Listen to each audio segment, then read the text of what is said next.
রথযাত্রা আর সেই রথের টানে হাজার হাজার মানুষ, বৃষ্টি উপেক্ষা করেও এমন ভিড় যেন গোটা শহর একসঙ্গে রাস্তায় নেমে এসেছে।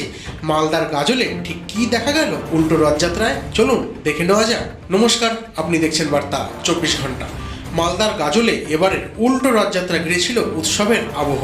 বিকেল থেকেই আকাশে বৃষ্টির মেঘ থাকলেও তার মধ্যেই রাস্তার দুধারে ভিড় জমাতে শুরু করেন অসংখ্য ভক্ত ও সাধারণ মানুষ। সন্ধ্যা নামার আগেই শহরের বিভিন্ন রাস্তায় উপচে পড়া জনসমাগম চোখে পড়ে।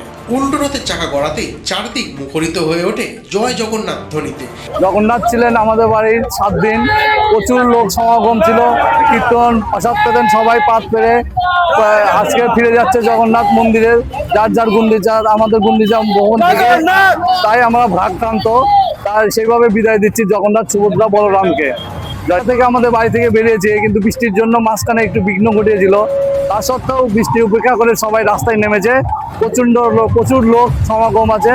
ছোট বড় নারী পুরুষ সব বয়সের মানুষ এই উৎসবে অংশ নেন। অনেকে পরিবার নিয়ে রথ দেখতে আসেন, আবার অনেক ভক্ত রথের দড়ি টানার সুযোগও নেন। গোটা পরিবেশ ছিল ভক্তি, আনন্দ এবং এক উৎসবের অন্যরকম আবহ। আপনারা স্ক্রিনে এখন যেটা দেখছেন তাতে স্পষ্ট বোঝা যাচ্ছে কিভাবে মানুষের ঢলে কার্যত থমকে গিয়েছিল শহরের স্বাভাবিক ছন্দ। রথ এগোনোর সঙ্গে সঙ্গে ভক্তদের উৎসাহ যেন আরও বেড়ে যায়।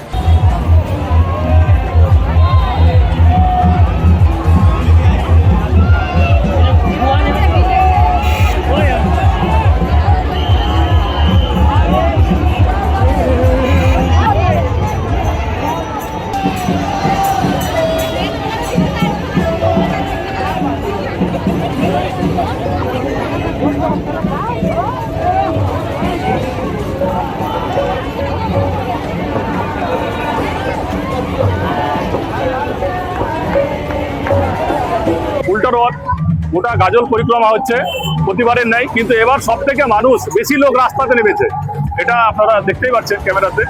আর অতি উৎসাহের সঙ্গে আমাদের এই কার্নিভাল শুরু হয়েছে, গোটা গাজল পরিক্রমা করে নিজের নিজের জায়গাতে নিজের নিজের রথ যেখানে সেখানে ফিরে যাবে।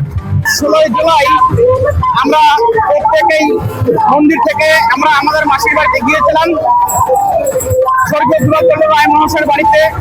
সেখানে আমাদের 7 দিন ব্যাপী বিভিন্ন অনুষ্ঠানের মধ্য দিয়ে আমাদের এই 7 দিন পার হয়েছে। এবছর আমরা তার জন্য প্রশাসনকে অসংখ্য ধন্যবাদ জানাই এবং সেই সঙ্গে আশা রাখি পরবর্তী বছরগুলোতেও আমরা যেন এই রথযাত্রা কার্নিভাল খুব সুন্দরভাবে পার করতে পারি। গাজলের উল্টো রথযাত্রা একটা কার্নিভালের মতো উৎসব, আপনারা সবাই জানেন। প্রতিবারের চাইতে এবারের লোকের উৎসাহ উদ্দীপনা অনেকটাই বেশি। এত বড় জনসমাগমের কথা মাথায় রেখে প্রশাসনের পক্ষ থেকে নিরাপত্তার কড়া ব্যবস্থা করা হয়েছিল। বিভিন্ন গুরুত্বপূর্ণ মোড়ে পুলিশ মোতায়েন ছিল এবং তাদের তৎপরতায় পুরো অনুষ্ঠান শান্তিপূর্ণভাবেই সম্পূর্ণ হয়। কোথাও বড় ধরনের অপ্রীতিকর ঘটনার খবরও পাওয়া যায়নি। প্রতি বছরের মতো এবারও গাজলের উল্টো রথযাত্রা শুধু একটি ধর্মীয় অনুষ্ঠানেই সীমাবদ্ধ থাকেনি, বরং এটি পরিণত হয়েছিল মানুষের মিলন মেলায়। ভক্তি, ঐতিহ্য এবং মানুষের অংশগ্রহণ সব মিলিয়ে দিনটি গাজলবাসীর কাছে হয়ে রইল বিশেষ স্মরণীয়।